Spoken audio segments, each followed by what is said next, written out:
Hi friends, welcome to my channel Sairam competitive exams. ఇంకా channel ఎవరైనా subscribe subscribe చేసుకోండి, like చేయండి, షేర్ చేయండి. ఈరోజు ఉద్యోగ వార్తల గురించి తెలుసుకుందాం. త్వరలో 14,000 అంగన్వాడీ పోస్టుల భర్తీ, మంత్రి సీతక్క. రాష్ట్రంలోని అంగన్వాడీ కేంద్రాల్లో ఖాళీగా ఉన్న 14,000 పోస్టులను త్వరలోనే భర్తీ చేయనున్నట్టు పంచాయతీరాజ్, గ్రామీణాభివృద్ధి శాఖ, శిశు సంక్షేమ శాఖల మంత్రి సీతక్క అన్నారు. ములుగులోని సఖీ కేంద్రం ఆవరణంలో 1.35 కోట్లతో మంజూరైన బాల సదనం భవన నిర్మాణానికి ఆమె సోమవారం శంకుస్థాపన చేశారు. ఈ సందర్భంగా మంత్రి మాట్లాడుతూ, రాష్ట్రంలో 4,000 మినీ అంగన్వాడీ కేంద్రాలను అప్గ్రేడ్ చేసి అంగన్వాడీ కేంద్రాలుగా మార్చినట్టు తెలిపారు. ములుగులోని తన క్యాంప్ కార్యాలయంలో ఫిర్యాదులు పెట్టి ఏర్పాటు చేయనున్నట్టు చెప్పారు. మహాలక్ష్మి పథకం గురించి ఆటో డ్రైవర్లు ఆందోళన చెందాల్సిన అవసరం లేదని, వారి సంఘాలతో కాంగ్రెస్ మేనిఫెస్టో కమిటీ చర్చించిన తరువాతే హామీని ప్రకటించామని తెలిపారు. స్టాఫ్ నర్స్ రాత పరీక్ష ఫలితాలు విడుదల. 40,000 మంది మార్కుల జాబితా వెల్లడించిన మెడికల్ రిక్రూట్మెంట్ బోర్డు. ఎట్టకేలకు స్టాఫ్ నర్స్ రాత పరీక్ష ఫలితాలు విడుదలయ్యాయి. ఏడాది క్రితం నోటిఫికేషన్ ఇవ్వగా రాత పరీక్ష పూర్తయ్యి కొన్ని నెలలైనా ఇప్పటి వరకు ఏదో ఒక కారణంతో ఫలితాలు ఆలస్యమయ్యాయి. మంగళవారం medical and health service recruitment board సభ్య కార్యదర్శి ఫలితాలను ప్రకటించారు. 40,000 మందికి పైగా పరీక్ష రాయగా వారందరి మార్కుల జాబితాను విడుదల చేశారు. ప్రత్యేకంగా అర్హత మార్కులు వీటికి లేకపోవడంతో అందరి పేర్లతో జాబితాను విడుదల చేశారు. ఎవరికి వారు అభ్యర్థులు తమకు ఎన్ని మార్కులు వచ్చాయో బోర్డు వెబ్సైట్లో చూసుకోవచ్చు.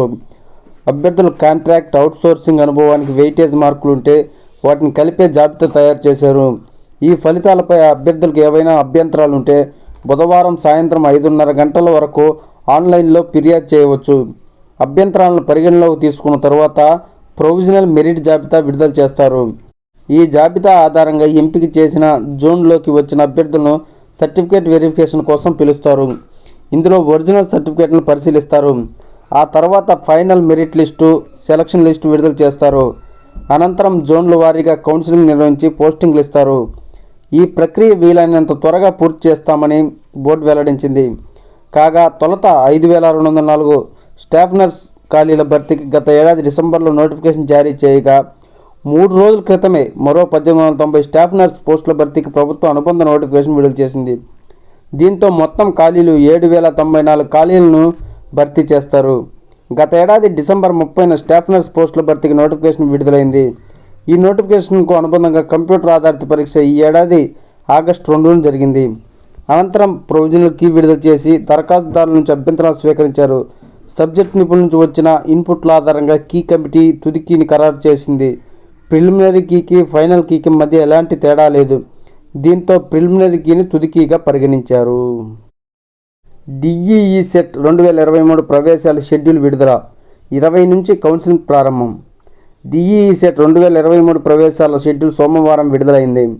Diploma in elementary education, diploma in pre school education 2 ఏళ్ల కోర్సులో మొదటి సంవత్సరం ప్రవేశాలు నిర్వహించిన డిఈఈ సెట్ 2023లో అర్హత సాధించిన అభ్యర్థులకు ఈ నెల 20వ తేదీ నుంచి వెబ్ కౌన్సిలింగ్ నిర్వహిస్తున్నట్టు సెల్ కన్వీనర్ సోమవారం ఒక ప్రకటనలో తెలిపారు. ఈ నెల 20న ధృవపత్రాల పరిశీలన జరగనుంది. ఇది వరకు పరిశీలనకు హాజరు కాని వారికి మాత్రమే. ఈ నెల 22 నుంచి 27వ తేదీ వరకు కళాశాలల వారీగా అభ్యర్థుల ఆప్షన్లు ఇవ్వాల్సి ఉంటుంది. ఈ నెల 30న సీట్ల కేటాయింపు ఉంటుంది. 2024 జనవరి 1 నుంచి 3వ తేదీ వరకు తుది ప్రవేశాల ప్రతుల డౌన్లోడింగ్, ఫీజుల చెల్లింపు ప్రక్రియ జరుగుతుంది. 5వ తేదీన కళాశాలలో రిపోర్ట్ చేయాలని, 8వ తేదీన ఓరియంటేషన్ కార్యక్రమాన్ని నిర్వహిస్తామని కన్వీనర్ ఒక ప్రకటనలో తెలిపారు. మరిన్ని వివరాలను వెబ్సైట్ను సందర్శించాలని సూచించారు. ఎన్ఆర్ఎస్సి హైదరాబాద్లో 54 టెక్నీషియన్ పోస్టులు. ఇస్రోకు చెందిన హైదరాబాద్లో నేషనల్ రిమోట్ సెన్సింగ్ సెంటర్ వివిధ విభాగాల్లో టెక్నీషియన్ పోస్టుల భర్తీకి దరఖాస్తులు కోరుతుంది. మొత్తం పోస్టుల సంఖ్య 54. పోస్టుల వివరాలు: technician B electronic mechanic 33, technician B electronic 8, technician B instrument mechanic 9, technician B photography 2, technician బిలో డెస్క్టాప్ పబ్లిక్ ఆపరేటర్ 2. అర్హత: ఎస్ఎస్సి సంబంధిత విభాగంలో ఐటీఐ ఉత్తీర్ణులై ఉండాలి. వేతనం నెలకు 21,700 నుంచి 69,100 చెల్లిస్తారు. వయసు 31/12/2023 నాటికి 18 నుంచి 35 ఏళ్ల మధ్య ఉండాలి.